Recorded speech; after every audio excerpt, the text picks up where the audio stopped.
So first we're going to have a look at San Francisco culture and society. So really where we start our story is actually in 1900. And really it may seem almost silly that we're going back that far, but really you'll see how quickly after 1900 Silicon Valley started. So where are we at 1900? There's a legacy of the gold rush from 1849, which is the 49ers football team. San Francisco was a dirty, nasty city. It was a haven for brothels and nightclubs. It was a city in disrepute. It was a dense melting pot of migrants who were very poor. The Chinese who built the railroads and mined gold created the largest concentration of Asians outside of China, which was the San Francisco Chinatown. The Japanese came after them and then swapped out with them for agriculture and growing food. Italians came under Mexican rule, and the Mexicans left Mexico when there was the Mexican Revolution, and they came to help build the railroad. So all of a sudden, and that's just 4 nationalities that just came and kind of fell on the city.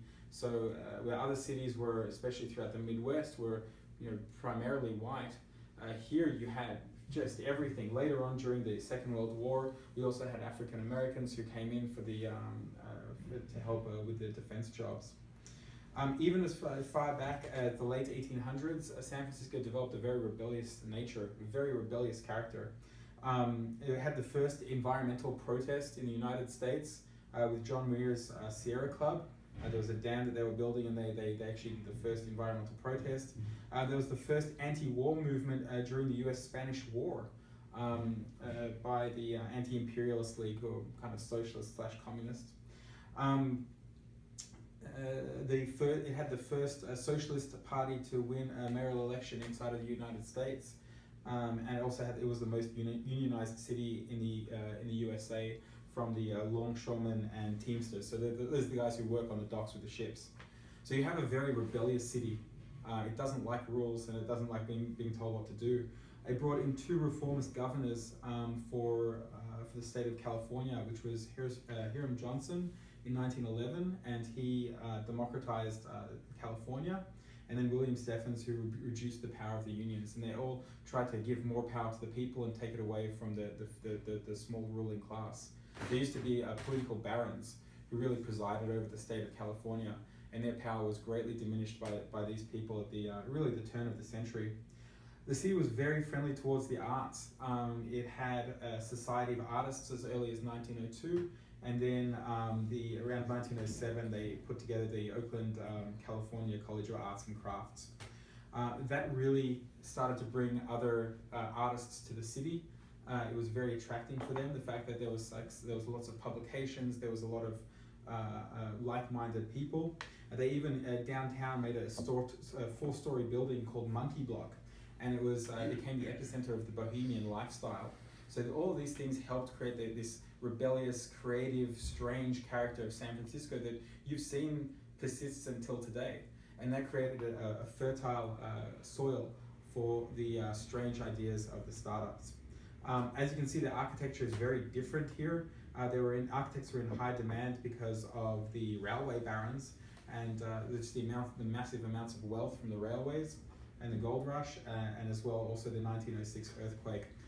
Because all those buildings, 3/4 of the city was destroyed, all of a sudden it had to be rebuilt. So architects plus artists plus musicians, strange music was in vogue. You wanted to do something that was different to everyone else. So that gives you a feeling of the character of the city that hasn't gone in 100 years. So that brings us to 1900. 1900, Frederick Terman, who is widely known as being the father of Silicon Valley, he was born. In 1905, he moved to Southern California with his family, and then in 1910, his father started teaching at Stanford. So he was the professor at Stanford, who was the son of a professor at Stanford. The reason he kind of stayed, one of the big reasons that he stayed with Stanford, is because he felt a personal connection to the school. He studied chemical engineering at Stanford. He did his graduate and PhD in electrical engineering. And then after he kind of maxed out, he got his PhD, he was already a doctor, he moved to MIT to further his studies. And then that's where he met Vannevar Bush, who was the director of President Roosevelt's Office of Scientific Research and Development. And they were in charge of basically moving money to the startups of the day, moving money to the engineering schools to actually perform military research and development. So their main job during the Second World War was to fight the Nazis, and they basically came up with new and inventive ways of jamming radio signals and then and hacking. They were kind of like the first hackers. They try and hack the enemy radio signal, and that's all the deciphering and encryption and all that type of stuff. At its height, he was in charge of a full staff of 850 faculty members and staffers, and it was their job to go ahead and hack the Nazi signals and jam them. He met Charlie Litton at Stanford, and we're going to look at Litton Labs. They were a big business that one of the first in Silicon Valley to work in transistors and the like and other electronics and radio parts. Litton was a self-taught expert in creating vacuum tubes, which are needed for radio parts. Litton formed Litton Engineering Labs after he left Bell Labs in 1932, and within 20 years it was worth over $1 billion, which at that time $1 billion was worth a lot different than what it's worth today. Terman's two most famous students, as I'm sure you probably already know, Bill Hewlett and David Packard, and they went on to form HP Hewlett Packard. The way that they decided whose name would come first, they flipped a coin. Hewlett won, so he became Hewlett Packard. Otherwise, if the coin had flipped, it would have been Packard Hewlett. So HP would have been PH, which I think is good because like PH means something else. So it's just interesting. It was actually their friendship and their love for each other that made the company succeed to the amount that it did. They trusted each other completely. One went away to war, the other was left in complete control of the company, and he didn't push out his partner, even though it was worth billions of dollars or hundreds of millions of dollars already. One of the interesting things we already come to quite quickly is the partnership between academia and industry. And this is a very key difference between Silicon Valley and every other place that's tried to replicate Silicon Valley. Everyone else pretty much failed on this. This is the point where the rest of them just turfed out. To begin with, and this is again back in the day, Terman would take his students on tours of the local entrepreneurs' labs, like for instance Litton Engineering Labs that we met him a second ago, Car Engineering, Eitel McCullough. These are all the people that Terman met, knew. He built relationships with them, and then he leveraged those relationships to create a marriage between industry and academia. When he went afterwards on to New Jersey and to Dallas, and they paid Professor Terman to go and recreate Silicon Valley, he didn't have those relationships in those places. And because he didn't have those relationships and they didn't have the culture there, that's one of the big reasons that it failed. Packard was seeing, when he went on these tours, would see other entrepreneurs working on new devices in firms that they had established themselves. This was quite strange. Entrepreneur comes up with an idea, becomes very innovative, takes the product and goes and makes a business out of it. It was very, very counterculture and very, very strange at the time. Most of the firms that they visited were founded by men who had little formal education. So the original people, either they left, left college early or weren't experts in the area. They were amateurs. They loved what they did. So we had something that was called ham radio, where people would just go and get parts and build radios. I watched an episode of Vice where there was children in Uganda that would just go through the garbage, take out parts, and then weld them together to create ham radio. So it's interesting to see 100 years later, in Africa, they're doing the same thing that they did 100 years ago, which is, these kids had no money. Some of them were so poor, they'd had a map with all the place of the fruit trees in Silicon Valley so they could eat for free because they just didn't have any money and food was a lot less available back then. So like we said, in 1941, Terman came on to a research lab in MIT and he fought the Nazis there. And here's one of the interesting things. From the people that Terman met, through his time at MIT, like basically at the project fighting the Nazis. He built relationships there, and those relationships he piped them through to HP later. So the people he met, the relationships that he was able to foster, he then utilized those. So even though he was in government, he then brought those back into academia and then finally into industry and funneled them through the pipeline to Hewlett-Packard. Again, during his time there, he tried to make contacts in government, and connected with entrepreneurs. So basically, like he was a super connector. He was one of these people that whoever he met, he found a way to pipe them back into industry and to bring them into that marriage of industry and academia, which is the kind of secret for success. So what was his general plan? His general plan was he focused on attracting people, and he called his plan the steeples of excellence. He said it's better to have one 7-foot jumper on your team than any number of 6-foot jumpers. Basically, one incredible person is worth 10, 15, 20 mediocre people. He didn't like quantity, he wanted quality, and the very, very best.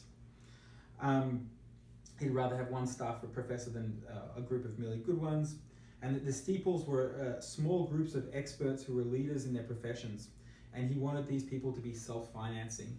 So from the beginning, he'd only pay half of their salary. So they'd come into school to work for him and he'd say, I'm only paying half of your wage. He used the other half of his budget to hire even more people and then told all of them to go and finance themselves. They had to be self-sufficient. So they had to go out, they had to win their own contracts, they had to be innovative. A man who's a person who's full of food, he's not hungry. He's not going to go out and really look for something. These people were hungry because they only had half of their wage getting paid. And so they had to go out and be innovative and find contracts and business for themselves. This technique, like the question is, did it work? It did. It attracted millions of dollars in grant money and the finest students from around the world. And it started this vortex, this cycle of talent attracting talent. You'd get the best professors, they'd get the best students. Now that the professors had the best students, they could say to other professors who are the best, look what we've done here, you should come. And those would start bringing also the best students. So it started this cycle of talent attracting talent. A summary of his his strategy, and this is really like how he went ahead and built the companies that make up Silicon Valley, is he used government grants and contracts to finance his Steeples of Excellence program. He split faculty salaries to grow the faculty. He concentrated really on grad student research and the production of masters and PhD degrees. He wasn't interested in undergrad. The money wasn't in undergrad. The money was in the PhDs. The masters was a way of getting towards the PhDs. He established Stanford Research Park as a means to create profitable exchange relations between industry and Stanford's research labs. So Stanford Research Park was a place where you really had industrial companies who were situated on Stanford's grounds on the premise that you'd have increased communication between academia and industry. So the whole point of having companies inside of Stanford's grounds was like, we're going to give you a good rate, we're going to give you excellent lands to build on, where there wasn't so much land available back then. And he said, but you have to communicate with us. We have to keep up this open dialogue. He encouraged science and engineering departments to work together. These days, even today, it's like a bit of an issue. It's like, this is my department, this is your department. He said, no, you've got to work together. Otherwise, science needs engineering, engineering needs science, like the hard sciences, physics, chemistry, and math. And then when he had them working together, he then told them to focus on the needs of industry. So that means very thinking out of the box, almost. He created an honors cooperative program as an incentive for companies to locate near Stanford. He started encouraging licensing of Stanford inventions. Today, it's just it's expected. A university, if somebody makes something in a university, of course the university takes a patent. That wasn't always done back in the day. He went ahead and made sure that the university was going to make money out of this. So he was like, is everyone making money? So it very, very intelligent and forward-thinking way of doing things. He wanted to try and take the ideas that were generated in Stanford and push them into the core of industry, right? He didn't just want there to be an open dialogue. He wanted to make sure we've got research, we want it to be made into a product in your company. You know, it had to be, everyone had to benefit. And like we said before, he created a culture of cooperation and information exchange. And that's really what defines Silicon Valley today. The way that companies work together today, it doesn't exist really anywhere else than Silicon Valley. Was he successful? We know that he was. He was there for, he came on as provost, which is like the highest academic officer at Stanford, for 10 years. And then after that, he went on to be on the board of HP. He increased grants and contracts to Stanford from 3 million in 1951 to over 50 million in 1964, which is exponential growth. He, like if you would say, like the proof is in the money, he got the money.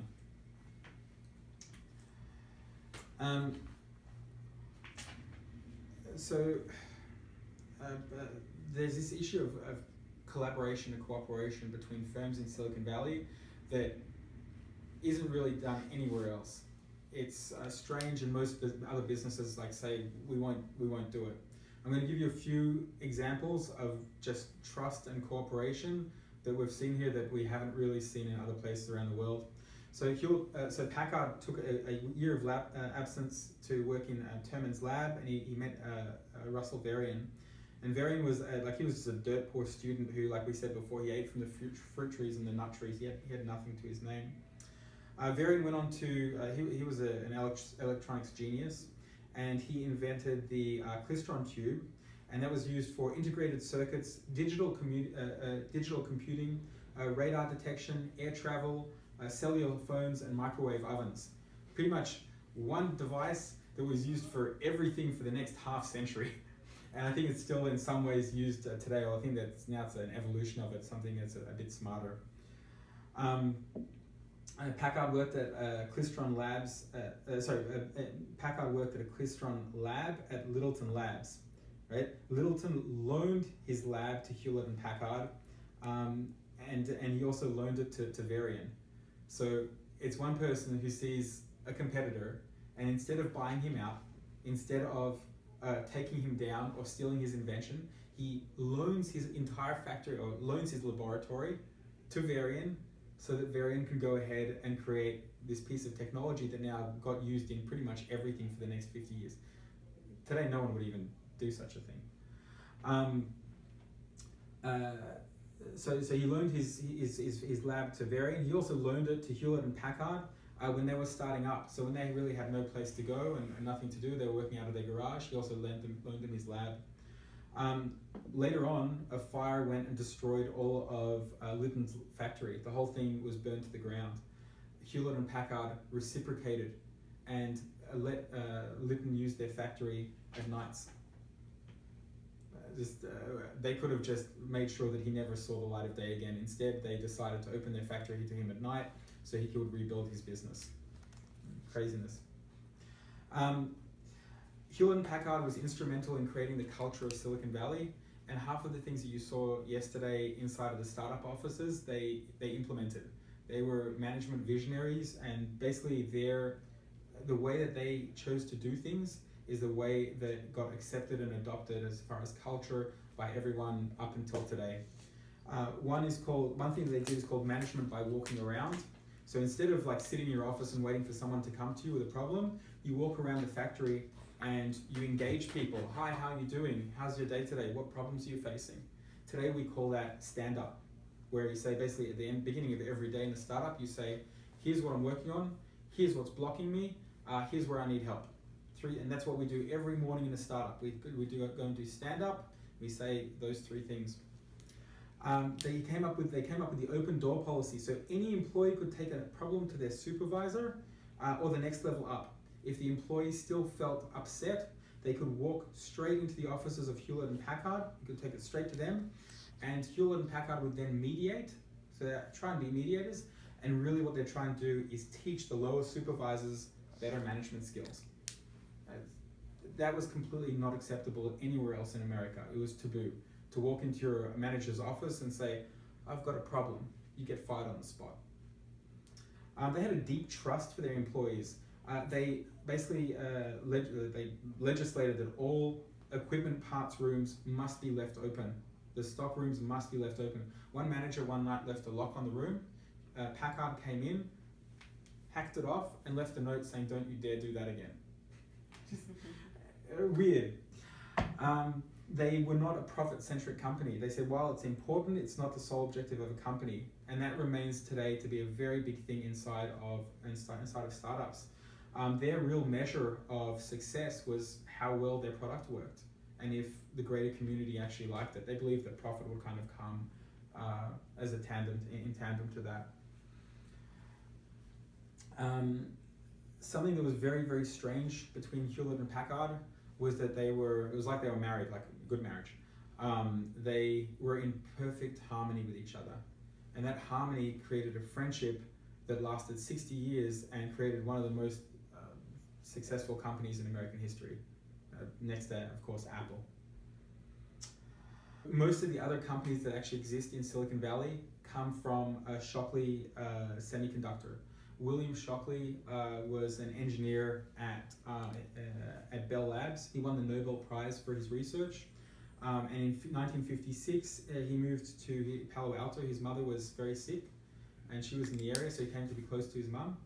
And then he set up his company over here. He also liked the weather, and he'd grown up here. He moved out to New Jersey to Bell Labs to basically work on the conductors.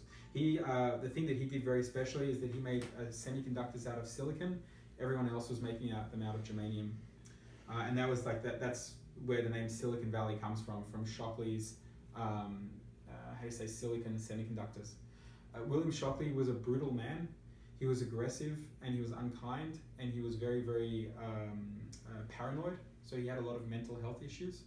And in 1957, basically his top 8 employees said, "We don't like the way that you're treating us. You yell at us, you swear, you're completely paranoid.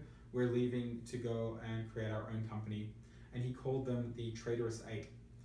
The Traitorous Eight, started up Fairchild.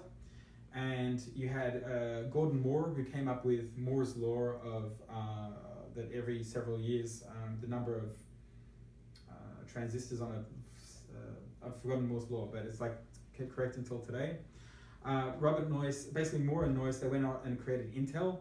Eugene Kleiner, and these are all the Traitorous Eight. Eugene Kleiner founded the VC firm Kleiner Perkins, which 42 years later funded Google. Right? The partner responsible was John Doerr, and he came to Silicon Valley in 1974 to work for Intel. What do we call it, kind of Silicon Valley? It's also because of the silicon chip, but also one of the reasons is most of the big companies around today, they trace their roots back to William Shockley. William Shockley brought in the Traitorous Eight. The Traitorous Eight went off and created their own firm, Fairchild, which then got mostly bought out or used by the military. And then after that, they all split off, and they were the seeds of all these companies that really fund all the big players today.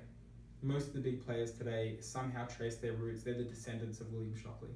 So he was the other, if you want to call it, father of Silicon Valley. There's a really big lesson here, is that one man, who was Shockley, spawned 4 or 5 other startups, which then spawned other startups, which then spawned other startups that became Google and Facebook and Apple and all of them. So when you have one startup, it creates other startups. It's almost like a virus, a bacteria. It separates and grows, separates and grows. So now we're going to have any questions up until now? We're good. So now we're going to have a look at the other attempts of other people who tried to replicate Silicon Valley, and they all pretty much failed, besides really one or two like main use cases.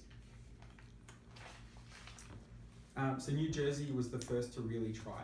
This was the first one, and they had a really simple strategy for doing this. They said, let's just hire Professor Thurman. Like, he's already done it once, let's just buy him out, we'll hire him, and we'll try and get him to do the same thing again. New Jersey was a leading high-tech center.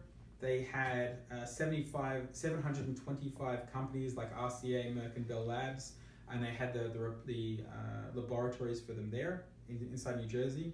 The science and engineering workforce was huge. It was over 50,000 people.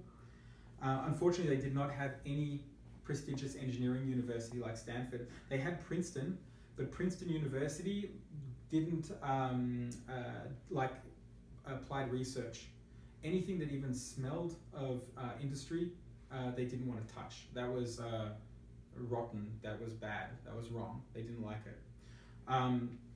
So the way that the government and private sector responded to that, of Princeton not wanting to really be involved, is they said to Terman, create another Stanford, just build another university.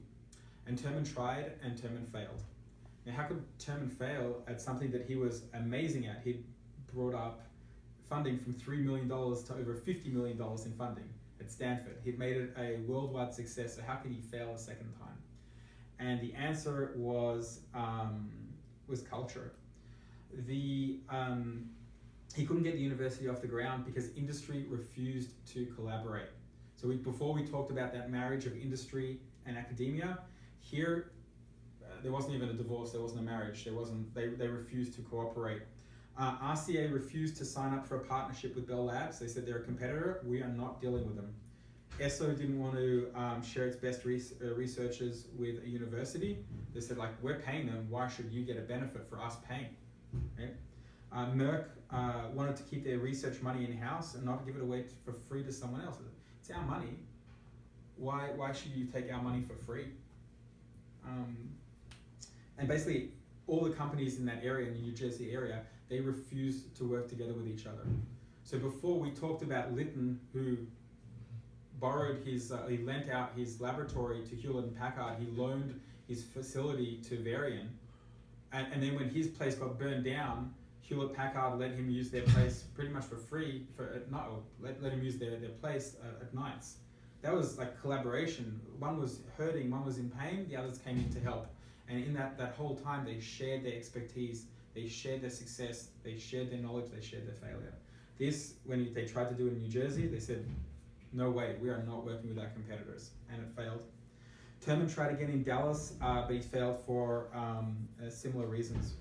There's a research paper that was penned in 1996. It's titled Selling Silicon Valley.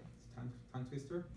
And it was documented by Stuart Leslie and Robert Cargan.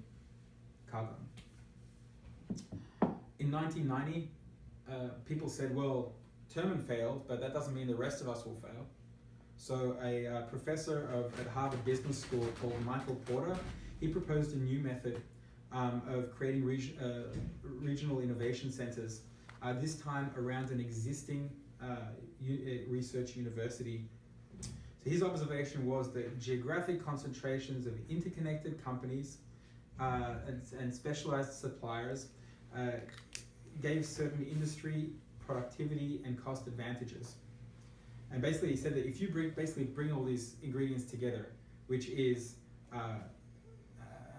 research universities and VC firms, and you just put them into a cup and you shake them, you'll have startups. Tens of billions of dollars was actually poured into this attempt by governments around the world, and pretty much all of them failed. So, the formula was select a hot industry, build a science park next to a research university, provide subsidies and incentives for the chosen industries to locate there, and then create a pool of venture capital. That was the recipe. And then you shake it.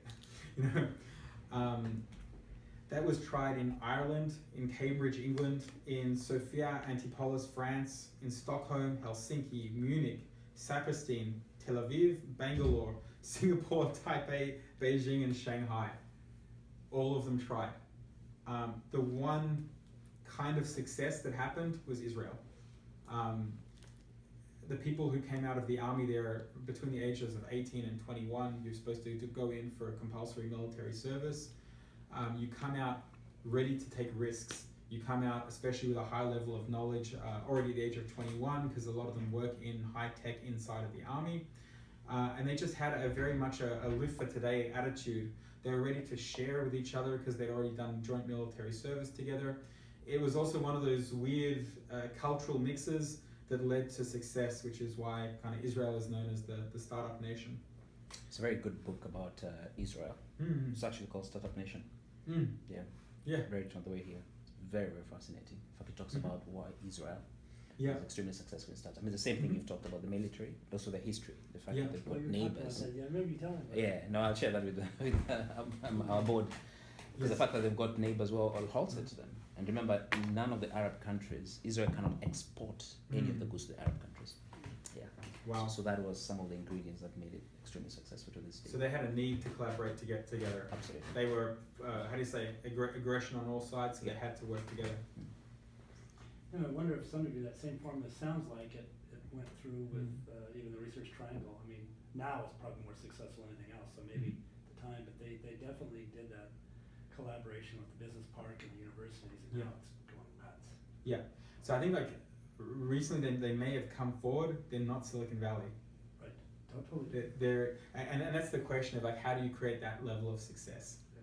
You know, so there, I think that even in Boston as well, you've got a huge hub for you've got MIT, and but again, it's, and we're even going to go into that as well. Is that? But some parts like I mean, I'd be keen to know, for example, Munich. Yes. And also Cambridge in England, why they failed. I mean, they're close to centers of excellence in terms of big research universities. We're going to we'll get there. Let me just see. So. The reason that they failed is, so they didn't fail as such. They did create a culture of startups. They never succeeded to the level of Silicon Valley. And the question is not why did they fail, but rather why did they fail to recreate the success of Silicon Valley? Okay. Mm-hmm. Gotcha. Maybe I should it's not so put much it in that failure, background. but it's more failure to actually emulate. Replicate. Silicon Yeah. Valley. If you look at the tens of billions of dollars that got poured into them, maybe at the financial stage it looks as a failure, that they didn't actually create as much as was invested in them. So what they really failed to realize is it wasn't just academia and industry and the government's funding for military research into aerospace and electronics. It was also that the people and the relationships. Terman had been almost hand-selecting the very best, and then who were also good at what they were doing, and then also willing to work with others, and then you connect them, almost like very carefully connecting strands.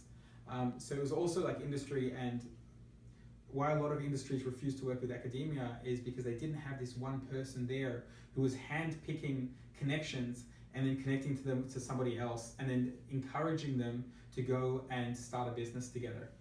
And that was why Terman was seen as like the father of Silicon Valley, because he did this tens and tens of times for lots and lots of companies of like finding the right people, connecting them together, and then giving them all the resources, giving them government contacts, helping them get their first sales, and then pushing them into industry. So that's kind of like at the high level, like why it didn't really work for anyone else. And that's like a very special type of man. He was an engineer and also a people person, and I can promise you that's hard to find. That's really, really hard to find.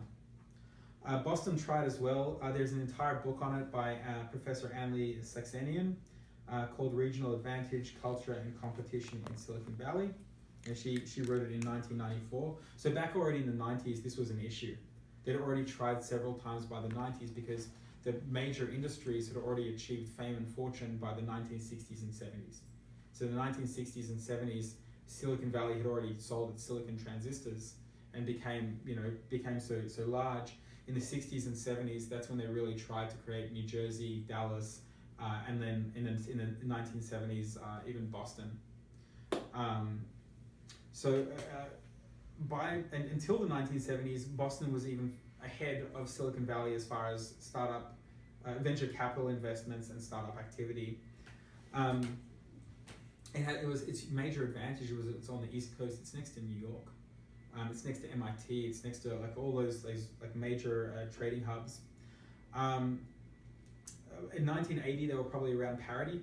So they were looking the same as far as amount of investment and startup activity and innovation. And then after that, like Silicon Valley left Boston in the dust. They went so far ahead of them with companies like Google and Facebook and Apple and HP, of course, as well. There was really no comparison. So why did Boston fail? Right? Why not again fail? Why did it fail to keep up with Silicon Valley? In Silicon Valley, there was a high rate of job hopping and breakaway startups. It was very acceptable to leave one company, go into another company. And until today, if you come in with a resume, and every year you jump from job to job to job in Silicon Valley, totally fine. There's no problem with that at all. In other places in the country, it's taboo. You'd never get a job because they'd say to you, "You're not trustworthy. We can't trust you." It wasn't only that; they didn't just job hop. They'd leave the company, take their own idea, and create a startup. Like that bacteria separating and growing again. The startups beget startups. This caused like much faster movement. Companies, they failed quickly. They failed quickly and they failed again and they failed again and finally they got it right. So you'd have a successful company, the founder or the co-founder had already failed 5, 6, 7 times. There was just a lot more professional networking between nerds in Silicon Valley, which we talked about before as open communication. They understood in Silicon Valley that collaborating and competing at the same time led to success, and no one else was really ready to try and do this. Silicon Valley culture supports experimentation, risk-taking, and sharing the lessons of success and failure with each other. And other people, that was like their intellectual property. No one else wanted to do that. That was considered really, really taboo. In Silicon Valley, it's okay to fail. It's okay to be a failure. You know, that's not shameful. And as well, migrants. In between 1995 to 2005, 52.5% of Silicon Valley's startups had at least one non-US born co-founder. So it was really, again, more people were immigrating and more people those immigrants were actually founding startups. You met yesterday, he was an Indian born. Yeah. He wasn't born in America. Okay, we're going into the last part of the presentation. I know it's a lot of material and it's dense, but again, I was trying to get to you like the highest value possible for your trip here and for this presentation. So how do you build it from scratch? All of the following information comes from an article by Paul Graham. So he says that the secret ingredient of Silicon Valley is people. And really making a Silicon Valley-like success depends on getting the right people.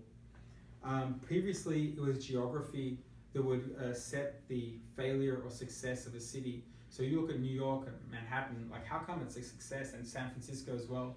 They're both on bodies of water, and on those bodies of water, you have shipping. Ships are coming and going that are doing trade, and that's where the money comes from. Also, San Francisco became the gateway to all of the gold mining region because it sat there. And so if you wanted to come to the gold mining region by ship, you'd have to come through San Francisco to get to the gold mines. We don't need that anymore today. We have international shipping, we have trucks, we have cars, airplanes. We're not bound by the sea anymore. So really what it comes down to is finding who the right people are and how do you get them to move. There are really 2 types of people you need to create the success of Silicon Valley, and they are rich people and nerds. You know what nerds are, right? Well, I'm very proud to call myself a nerd. It's a title of honor for the things that I do. Why do you need these 2 people? Because they're the only ones who are present when a startup gets created. Right? They're the core unit that then goes ahead and creates a startup. You need the nerds who come up with the science and the programming and the invention, and the rich people who give them the money to do it, who invest in them. Once you have those 2 groups, everyone else will follow them. So it's like leading a bull. In Australia, we have a saying, lead a bull by the nose. Because once the nose comes in a direction, the rest of the bull follows. So let's have a look at a couple of cities, and you can say, well, everywhere has rich people and nerds, right? Not completely correct. Miami is full of rich people, but it doesn't have nerds. They don't like it there. It's pretentious. It's upper class. It's look at all my glamour. You know, nerds don't like that at all. If you turn that on its head, Pittsburgh has lots of nerds. It has the Carnegie Mellon University there, which is one of the top universities in the country. But the rich people hate it. It's dirty. It's disgusting. There's nothing interesting there. They don't like the weather. It's cold. It's miserable. Like it's not the place that they want to live. They like it down in Miami. So here you can see like two cities where you can have one but not the other. The top computer science departments in the country are MIT, Stanford, Berkeley, and Carnegie Mellon. Right? Stanford and Berkeley created Silicon Valley. MIT created Route 128 in Boston, which we talked about Boston before, how it was pretty much on par in 1980 with Silicon Valley. But Carnegie Mellon, which is in Pittsburgh, it didn't have any of those successes. It didn't have the startup scene. Why? Because it didn't have the rich people. It had the nerds, but not the rich people. So why do we need rich people, right? Why can't we have a government that just gives all of the funding to the startups? Why do we actually need it to be investors and VCs? It's because these people, investors, are a very particular type of people. Right? They usually have a lot of their own experience in the tech business. So usually a lot of them have tried before, succeeded or failed, made money, and now that's where they have their current wealth from. That helps them pick the right startups. So they have a nose. There was this one woman at Y Combinator, and they used to call her the social radar. She'd sit very quietly on the side of the room. Know that people would think that she's the secretary. And they had two guys here, and the new startup would come and tell their pitch and ask for money. And she'd just sit there quietly and didn't say a word. And afterwards, when the startup people left the room, everyone turned to her and said, should we invest in them or shouldn't we? She just could read them very easily. She would read the ones who are worthwhile, as opposed to the ones who are wasting everyone's time. Startup investors, because of their experience, can help supply advice and connections. So it's not just money, they also give a lot of the other things that make a startup work. And the fact that they have a personal stake in the outcome makes them really pay attention. When you've given off a government grant, money's gone. It's not your money. You're not going to get rich if the startup gets rich. The government will look good, but you're not going to benefit personally out of it, and that makes you a lot less interested in their success. Bureaucrats by their nature are opposite to startup investors. Investors, they're taking huge risks, massive risks, and they can fall or fly based on their attempts. Bureaucrats tend to like something that's more, slow and solid, and it has a good chance of success. And that makes sure that that the country runs properly. They take the path of lowest risk, or a path of low risk at least.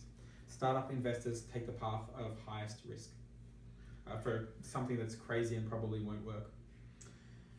And startup investors, they have to compete against other investors who are pros. They have to compete against the very best that the world has to offer that makes them, so that they have to try their hardest to actually succeed.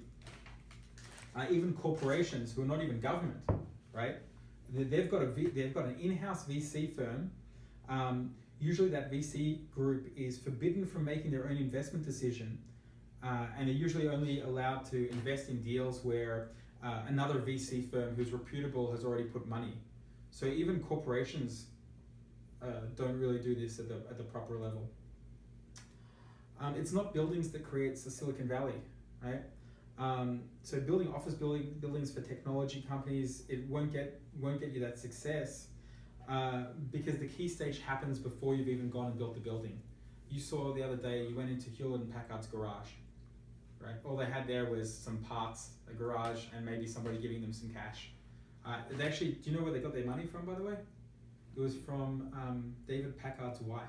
She was working as a secretary, and they took her wage and they invested it in the secretary's wage to invest it into their company. So that's their initial funding came from his wife.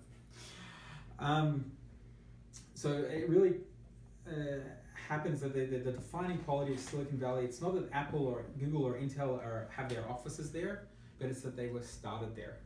So you want to get people at the stage where they're in a room together and they're coming up with an idea and they go on to build that idea into being a big company. So it all comes back to startups. It's all about getting startups to move there, getting startups not to move there, to spawn there, to really grow there. And to do that, you need those people. We're going to go through a couple of the cultural things that nerds really like, and what, if you consider it, that if you want a Silicon Valley, it's like farming. You need to have the right soil, right? If you don't have the right soil, it won't grow. So really the job of the farmer, at least in the beginning, is just to make sure that the soil is, compatible, that it's the right fit, to make sure that the right plants grow up there. You're really trying to create the environment where something will grow. It's very difficult, if not impossible, to actually artificially create it. You want to create the right conditions and then it'll grow organically, which is really what happened. That was the whole point of the lesson of why San Francisco culture, why its history. Because these were all the factors that happened organically, and then growth just happened. No one was trying to make Silicon Valley, but when you have those factors there, it grows by itself. So what do nerds like? Nerds like other nerds. So that smart people will go wherever other smart people are, and in particular to great universities. That tends to be like a magnet for other smart people. There should be other ways to attract smart people, but at the moment, universities seem the best alternative. In the US, there are no technology hubs without a first-rate university. It has to be first class. It has to be literally a leader or the best in its industry, because nerds want to find the other best nerds. The people that I want to talk to personally, they work at Google and Microsoft. I'm not interested in going to a company that's failing. I want to speak to the best people. And that means I want to speak to the smartest engineers and learn from them. And that's me personally. And other nerds work the same way. So if you want to create your own Silicon Valley, you don't just need a university, you need one of the best universities in the world, because that's going to attract the best professors, that's going to attract the best students, and that's the cycle that we were talking about that Terman created. When he brought in the best professors, they brought in the best students, that attracted the best professors, and kept going around and around. It also has to be able to compete with MIT and Stanford. Everyone wants to move to Boston and to Silicon Valley to be close, the smartest nerds, to be close to these great universities. So to compete with them for the best people, you actually have to compete with MIT and Stanford, because they want those smart people as well. Personality. So the university is just a seed. It has to be planted in the right soil. Planted in the wrong place, and what you get is Carnegie Mellon, which has all the nerds and no industry, or very little industry. So it has to be in a town that has attractions besides just the university. It has to be in a place where investors want to live and students want to stay after they graduate. Everyone from your trip has told me how much they love the Bay Area. It's beautiful, the weather's lovely, the houses are gorgeous, you've got the beach. People want to live here. So you finish graduate school and you want to stay because it's beautiful. You know, you've got the, south, like San Mateo area, if you want to go hiking. You've got Marin County north of the Golden Gate Bridge. You've got the Sierra Mountain Range if you really want to go out for a couple of weeks. It's beautiful. Nerds like well-preserved old neighborhoods instead of cookie-cutter suburbs. They like locally owned shops and restaurants instead of national chains. And like the rest of the creative class, because they're somewhere between an artist and a pure engineer, they want to live in a place that has personality. They don't want to come in to, a socialist era, everything looks the same. I'm going into my dormitory room where my house looks exactly the same as his. They don't want to come into these giant projects, housing projects, where they just feel like they just got put in the little box and now someone's closed the door. They want to live in a place with personality. Why San Francisco? Why does San Francisco have that personality? It's old. The streets are kind of pushed closer together because it wasn't made for cars, it was made for horse and carts a lot of the time. It has all that rich history from art and from music and from culture, and it has amazing restaurants from all the migrants. So when you have all those migrants coming in, they bring their food with them. It's interesting, it's diverse, it has personality, and the nerds love that locally owned, we're doing something by ourselves personality. They don't like Starbucks. They don't like McDonald's. They don't like Papa John's Pizza. They don't like a host of others, not even Dunkin' Donuts. If a nerd's going to eat a donut, he wants it to be made on the spot, using a special method that they came up with themselves. They want personality. That explains why we haven't seen any McDonald's. Huh? It explains exactly why. And the nerds went as far as to put it into legislation that in the city of San Francisco, you cannot have too many chains. Otherwise, they would be all over this place. They're dying to get in here. In my entire neighborhood area, there are 2 Starbucks, whereas back in Denver, there were 10, 15 for the same geographic location. And even those have to fight to get in. They like the feeling that each building is the work of a distinct group of people. They don't want things in their town to feel mass-produced. And really by that, so that they don't want to feel like you've been building their Silicon Valley. They just want it to grow organically. So they want the right factors in place that things will just grow naturally. Nerds like a type of town where people walk around smiling. Ask Erin how many times I yell. Ask Erin how many times I get angry even though I'm on 0 sleep or I've had a bad day. Ask her, Nerds are happy people. We like other happy people. Great example of this is LA. No one walks around in it. So we like walking and we like smiling, right? In LA, no one walks.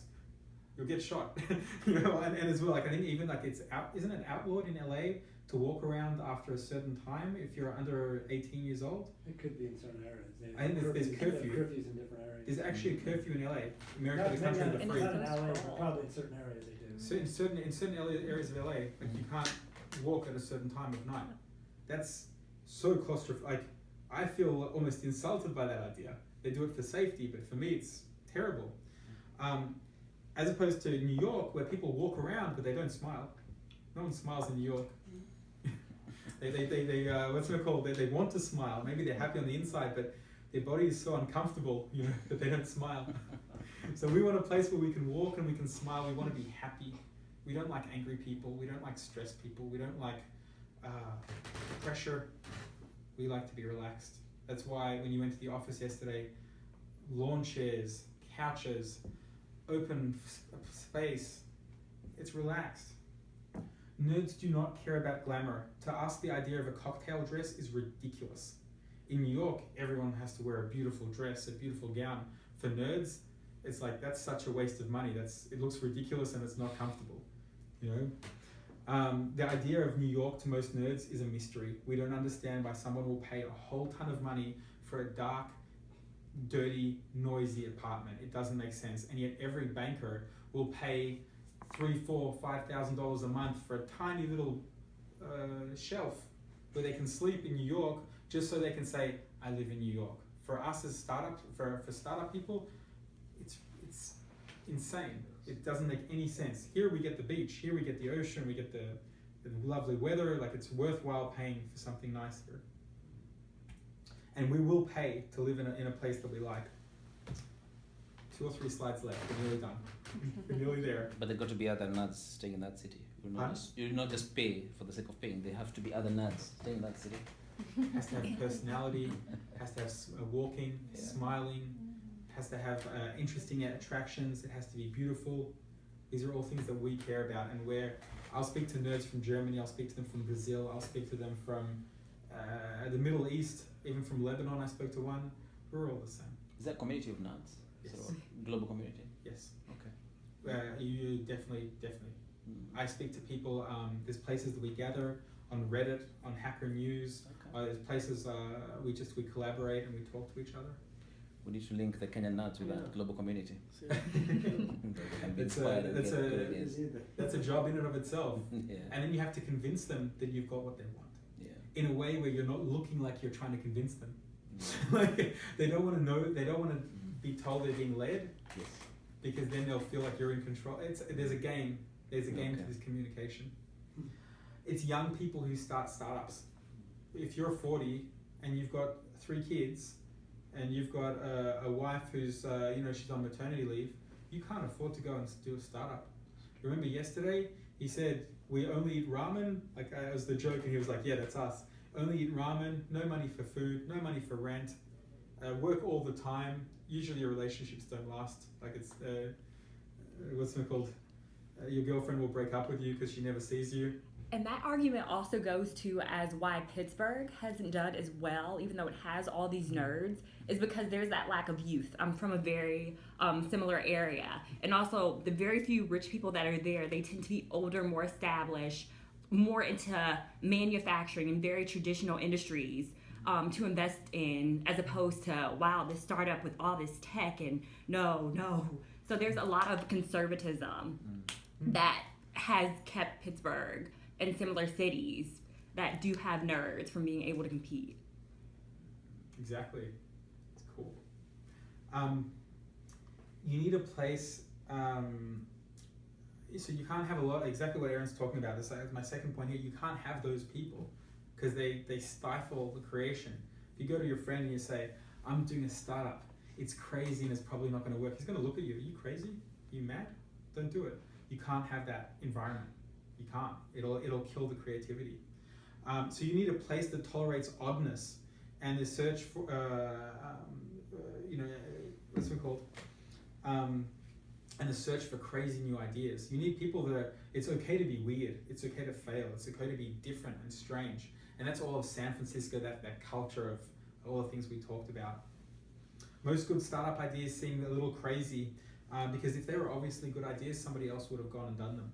Every time I came to my dad when I was younger and I said, I've got a business idea, before he even heard it, he used to say, if it was a good idea, somebody else would have taken it. And that's exactly the mentality that kills startups.